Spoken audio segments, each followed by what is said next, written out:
दोस्तों, आज जब मैं आपके लिए ये वीडियो बना रहा हूँ उससे ठीक 74 साल पहले भारत के इतिहास में वो घटना घटी जिसने आज के भारत में बड़ी बहस को जन्म दे दिया है।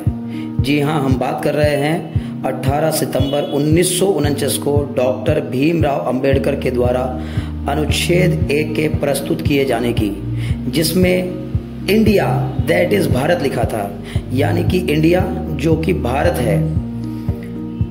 संविधान सभा में इस पर खूब बहस हुई थी। यह हमारे संविधान का अनुच्छेद 1 है और उसमें लिखा हुआ है India that is Bharat shall be A union of states. बड़ी इंटरेस्टिंग बात है कि उस समय डिबेट थी कि भारत का नाम भारत रखें या इंडिया रखें। कुछ लोगों ने आर्यव्रत भी कहा, आर्यव्रत कहा, कुछ ने हिंदुस्तान कहा, सब नाम चले। अंत में सहमति बनी कि नहीं, भारत और इंडिया ही ठीक है। अनुच्छेद 1 पर संविधान सभा में बहस 17 नवंबर 1948 को होनी थी, लेकिन गोविंद वल्लभ पंत के सुझाव पर यह बहस टाल दी गई।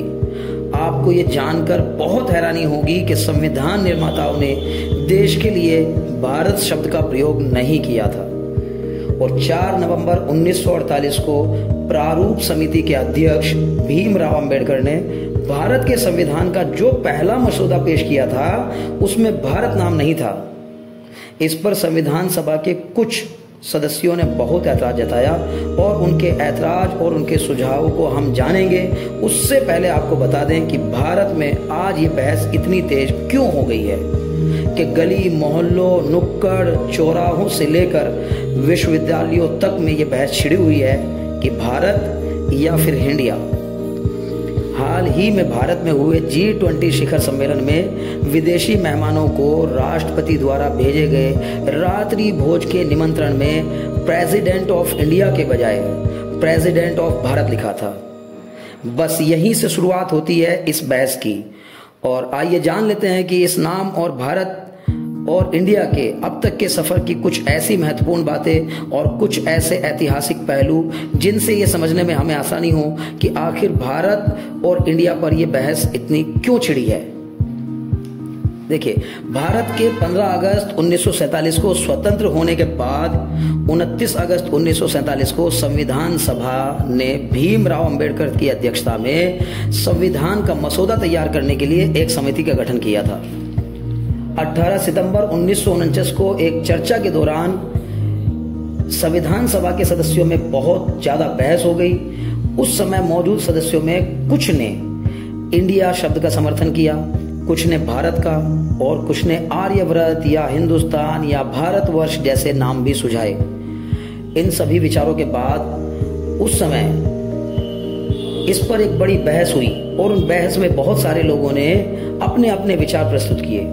उस समय के सुब्बाराव व कमलापति त्रिपाठी ने भारत नाम पर जोर दिया और कमलापति त्रिपाठी ने सुझाव दिया कि भारत दैट इज इंडिया कहा जाना चाहिए, ना कि इंडिया दैट इज भारत कहा जाना चाहिए। संविधान सभा के ही एक सदस्य HV कामत ने कहा था कि यह एक बेढंगी रचना है और उन्होंने भारत किए जाने पर बहुत जोर दिया।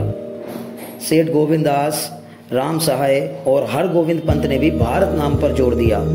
सेठ गोविंद दास ने कहा कि इंडिया कोई प्राचीन नाम नहीं है और वेदों में इसका कोई जिक्र नहीं है। इंडिया शब्द का इस्तेमाल यूनानियों ने भारत आने पर पहली बार किया था, जबकि भारत का जिक्र वेदों, उपनिषदों, पुराणों, ब्राह्मण ग्रंथों, महाभारत के साथ साथ चीनी यात्री ह्यूएन सांग की रचनाओं में भी मौजूद है। एक सदस्य कमलापति त्रिपाठी ने एक जोशीला भाषण देते हुए संविधान सभा में कहा था कि भारत जो कि इंडिया है अधिक उचित है और देश की भावनाओं और प्रतिष्ठा के अनुरूप है। उन्होंने दावा किया कि अपनी 1000 वर्षों की गुलामी के दौरान देश ने अपनी आत्मा, इतिहास, प्रतिष्ठा और स्वरूप खो दिया था। उन्होंने ये भी कहा कि बापू के क्रांतिकारी आंदोलनों ने राष्ट्र को अपने स्वरूप और खोई हुई आत्मा को पहचान दिलाई है। हरगोविंद पंत ने कहा कि इंडिया एक ऐसा नाम है जो विदेशियों द्वारा दिया गया है, जो विदेशी केवल इसकी संपत्ति से आकर्षित थे, उनके द्वारा दिया गया नाम इंडिया है। इस नाम से चिपके रहना से केवल यह पता चलेगा कि हम इस अपमानजनक शब्द के लिए शर्मिंदा नहीं हैं जो कि विदेशी शासकों ने हम पर थोपा है। इंडिया शब्द वेस्ट ने दिया और बुरे भाव से दिया। उनकी नजर में इंडियन होने का मतलब है बहुत पिछड़ा हुआ होना, रेड इंडियंस, वेस्ट इंडियंस। तो आज ये क्यों हुआ? मैं समझता हूं कि राजनीतिक निहितार्थ है और उस राजनीति में मेरी रुचि जरा सी भी नहीं है, लेकिन ये आज हो या कभी भी हो, मैं इस पक्ष में हूं कि देश का नाम देश की भाषा में होना चाहिए और देश की भाषा भारत के पक्ष में है। आप इंडिया भी रख लीजिए, इंडिया दैट इज भारत के बदले भारत दैट इज इंडिया मेरी पहली पसंद होगी। मुझे इंडिया से दिक्कत नहीं है, पर भारत मेरी पहली मोहब्बत है।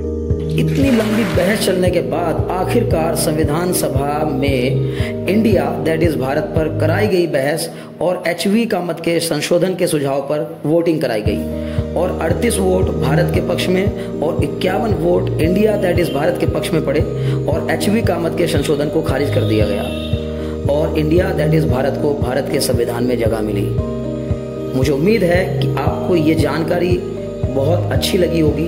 दोस्तों, इस वीडियो के जरिए आप तक पहुंचाई गई जानकारी आपको कैसी लगी ये कमेंट बॉक्स में हमें ज़रूर बताएं और इंडिया दैट इज़ भारत को लेकर आपके क्या विचार हैं ये भी हमें कमेंट बॉक्स में ज़रूर हमसे साझा करें।